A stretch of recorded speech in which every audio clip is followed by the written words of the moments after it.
কোথায় এবং কেন চুপ থাকা প্রয়োজন। অনেকেই বলে যে কথার উপরেই জগৎ চলে। এই কথা দু ধরনের হয়, একটি হলো শাব্দিক, আরেকটি হলো নীরব। শাব্দিক কথা আমরা শ্রবণ ইন্দ্রিয়ের মাধ্যমে গ্রহণ করি, আর নীরব কথা আমরা পঞ্চ ইন্দ্রিয়ের মাধ্যমে গ্রহণ করে আমরা ষষ্ঠ ইন্দ্রিয়ের অর্থাৎ মন দ্বারা উপলব্ধি করি। কাজেই নীরবতাও একটি ভাষা। ছবি, শিল্প, লেখ্য, সাহিত্য ইত্যাদি আসলে নীরব ভাষা।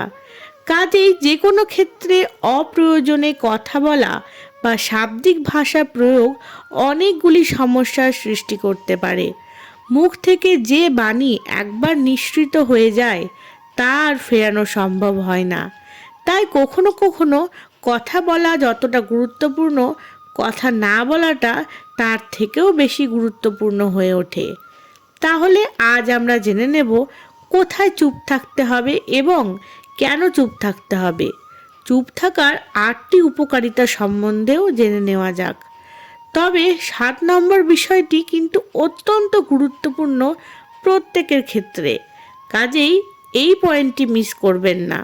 তাহলে চলুন দেখে নিই কোথায় চুপ থাকতে হবে এবং কেন চুপ থাকতে হবে। 1. যখন কেউ তার সমস্যার কথা বলে।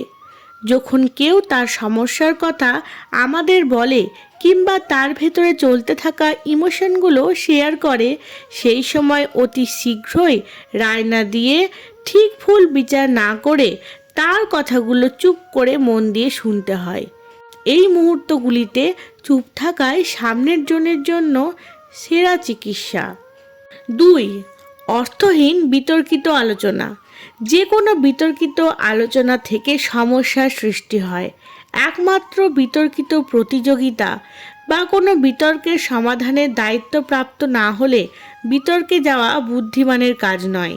সেক্ষেত্রে চুপ থাকাই শ্রেয়, তা না হলে অযথা ঝামেলার মধ্যে জড়াতে পারেন।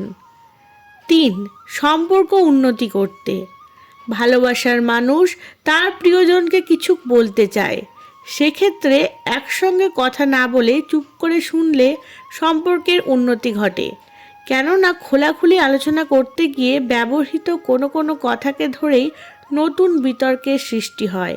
তাই সম্পর্কের মধ্যে আলোচনা চলাকালীন বিতর্কের সম্ভাবনা ঘটলে তর্ক করার চেয়ে চুপ থাকা প্রয়োজন। আগে তার কথাগুলো পুরোটা মন দিয়ে শোনা প্রয়োজন এবং পরে বলবার হলে সেটা বুঝিয়ে বলা উচিত। এই ক্ষেত্রে একজন চুপ থাকলে সম্পর্ক গাঢ় হয়। 4. অপরিচিত স্থানে আলোচনা। বিভিন্ন প্রয়োজনে আমরা অফিস, দোকান, বাজার ইত্যাদি ক্ষেত্রে নানা মানুষের সংস্পর্শে আসি। সেক্ষেত্রে অপরিচিত স্থানে আলোচনার কথা বলে আমরা নিজেরাই সমস্যার সৃষ্টি করে থাকি। সেখানে সুযোগ নেয় তৃতীয় ব্যক্তিরা। এরকম মানুষের দেখা পাওয়া যায় হামেশাই। এরকম অভিজ্ঞতা আমাদের সকলেরই আছে। এই সমস্ত ক্ষেত্রে সময় যেমন নষ্ট হয়, তেমনি বেকার ঝামেলা ঘাড়ে চাপার সম্ভাবনাও থাকে। তাই বুদ্ধিমান মানুষেরা অপরিচিত স্থানে কথা না বলে চুপ থাকেন। 5. অপ্রাসঙ্গিক ক্ষেত্রে। বিভিন্ন অনুষ্ঠান বা আড্ডায় নানা প্রাসঙ্গিক বা অপ্রাসঙ্গিক বিষয় উঠে আসে। বুদ্ধিমান মানুষ প্রাসঙ্গিক বিষয়ে অভিজ্ঞতা শেয়ার করলেও অপ্রাসঙ্গিক বিষয়গুলি মুচকি হেসে এড়িয়ে যান।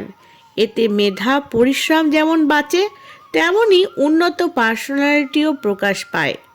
6. গভীর অধ্যয়নের সময়। গভীর অধ্যয়ন বলতে কোনো একটি বিষয় নিয়ে লেখাপড়া, ভাবা ও তথ্য সংগ্রহকে বোঝায়।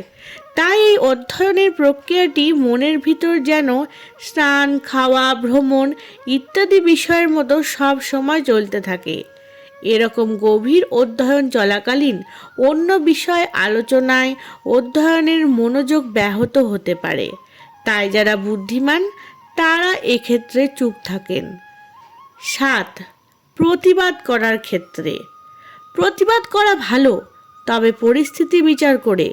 যদি দেখেন কোনো স্থানে আপনাকে অপমানিত হতে হচ্ছে অথচ আপনার প্রতিবাদ করার মতো পরিস্থিতি নেই, সেক্ষেত্রে চুপ করে যাবেন। মনে রাখবেন, যুদ্ধে পিছিয়ে আসা মানেই হার নয়, সেটা কৌশল সাজাবার পরিকল্পনাও হতে পারে।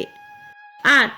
এছাড়া আরও কয়েকটি ক্ষেত্রে আমাদের চুপ থাকা প্রয়োজন, যেমন গাড়ি চালানোর সময়, আবার শরীরচর্চার সময় অথবা খাবার সময়। গাড়ি চালানোর সময় আর খাবার সময় কেন চুপ থাকতে হয় সকলেই জানেন। শরীরচর্চার সময় অতিরিক্ত এনার্জি ও অতিরিক্ত অক্সিজেন খরচ হয়। হাঁপাতে হাঁপাতে কথা বললে আরও অতিরিক্ত এনার্জি ও অক্সিজেনের প্রয়োজন হবে। সেক্ষেত্রে ফুসফুস ও হার্ট বিপন্ন হওয়ার সম্ভাবনা থাকে। কাজেই এই কাজগুলো নীরবে করা প্রয়োজন। আজ এখানেই শেষ করছি। কেমন লাগলো ভিডিওটা কমেন্ট বক্সে অবশ্যই জানাবেন। ধন্যবাদ।